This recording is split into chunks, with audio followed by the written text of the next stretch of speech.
At the 2012 FMS in St. Paul, Minnesota, Greg Cook and Mark Cheng join us to discuss a speed bump in the Turkish get-up.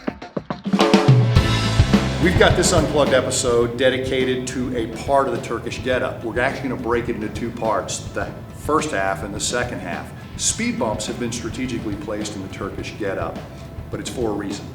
You could argue that the Turkish get-up is corrective, functional, and a competent way to lift. As a corrective, it's only by definition corrective if you're using it to fix a movement pattern or a specific part within a movement pattern. It's functional because it asks you for your strength, flexibility, coordination, and balance at the same time. And it's also a very, very competent lift because I think as we add weight to it, it challenges your prime movers and your stabilizers to work together in a coordinated effort for symmetry.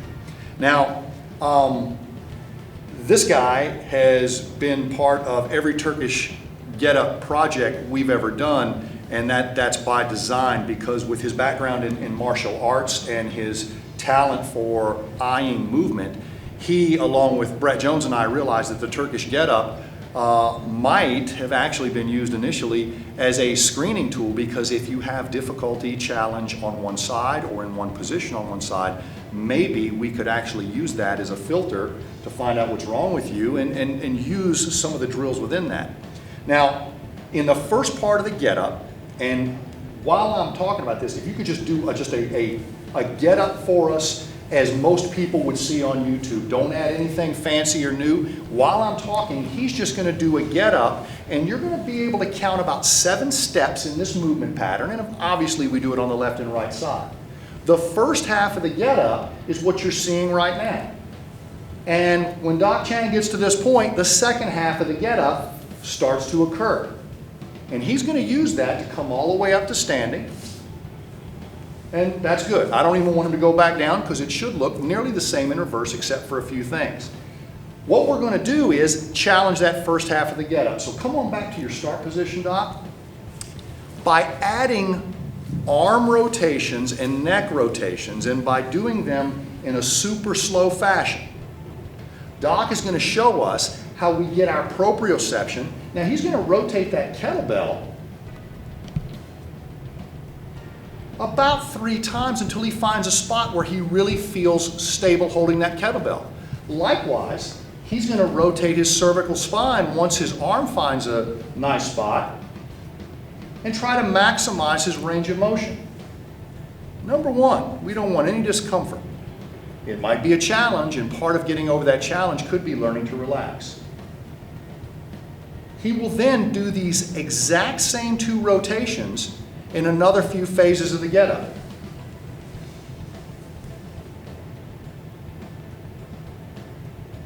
The rotations don't change, but the body position does. Now, many people watch this arm in a get-up, but this arm is the root of the body.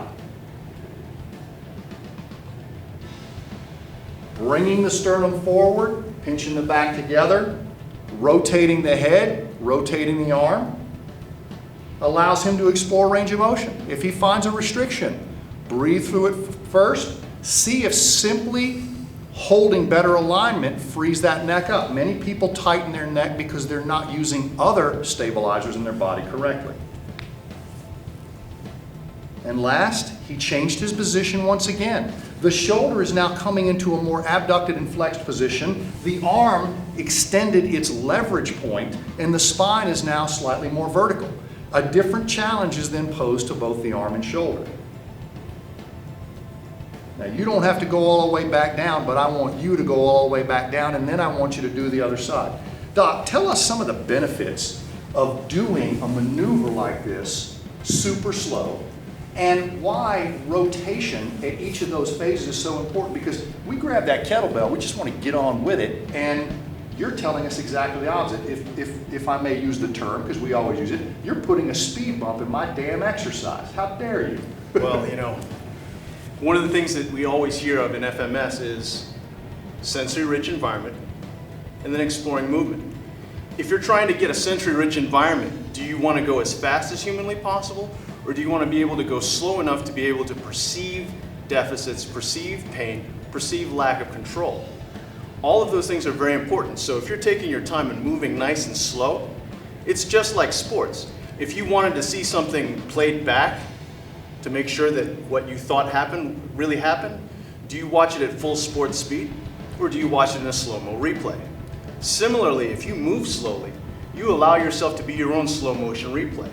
You really get that kind of fine awareness and fine proprioception that you can't get going fast, because movement oftentimes happens faster than you can comprehend.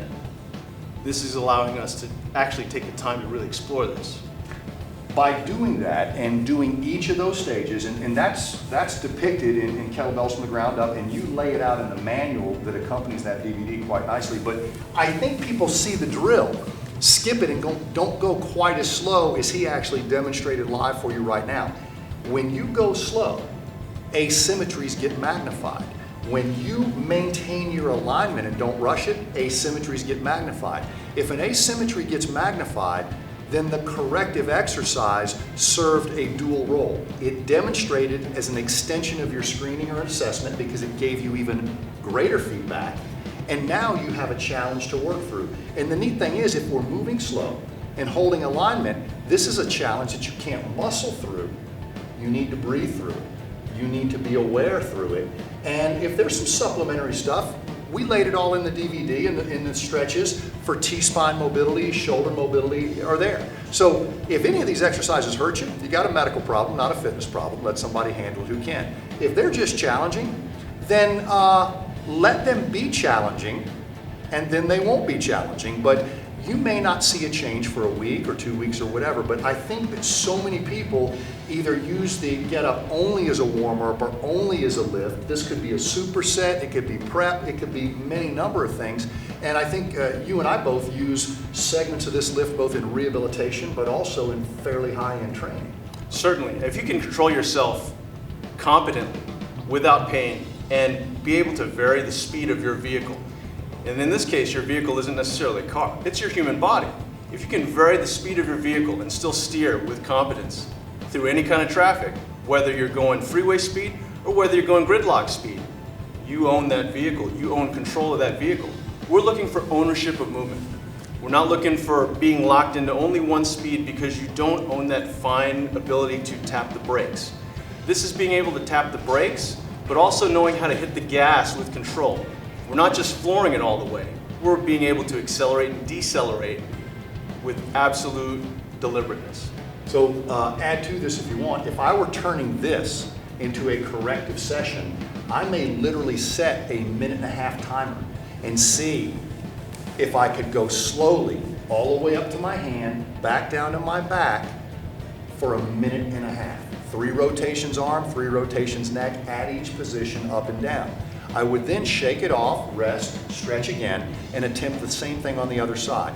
If you truly want to see if you have a stability PR, that would be the way I do it. Many times we set a timer and see how much we can do. Why don't we set a timer and see how well we can do? And anytime you feel a little bit of shaking, more on one side than the other, that's an indication that you lack the control that you need to be able to have that perfect symmetry. If your right side's rock solid, but your left side looks like you're having a little bit of a Bambi on thin ice moment, you might want to take that and examine it a little bit more, practice it, and own it. Again, don't train into pain, but train to the edge of your ability. Whether we're talking yoga or whether we're talking martial arts, the breath is everything. So if you're having difficulty on one side, the first thing you should be aware of in your slow movements is, am I breathing the same way? There's a good chance that poor breathing is driving poor movement, and poor movement is causing poor breathing. I don't know if we can separate it, but I know which one can drive it. So since you can't change your movement on the fly, the only thing you can change is your breathing. So think about it. Maybe 3 seconds in, 5 seconds out, focus on the nose, focus on the neck position, but be aware of your breathing if you're having difficulty. That could be the only fix you need.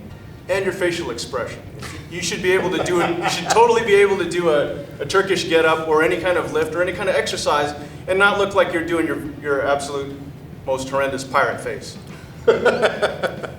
All right, well, that's another episode of Unplugged. We're doing the other half of the get-up next, so watch up. Stay tuned. For additional instruction on the Turkish get-up, check out Kettlebells from the Ground Up and the more advanced Kettlebells from the Ground Up 2, both available for purchase through functionalmovement.com. If you have topics you'd like to see us address in future episodes of FMS Unplugged, please email your ideas to info@functionalmovement.com.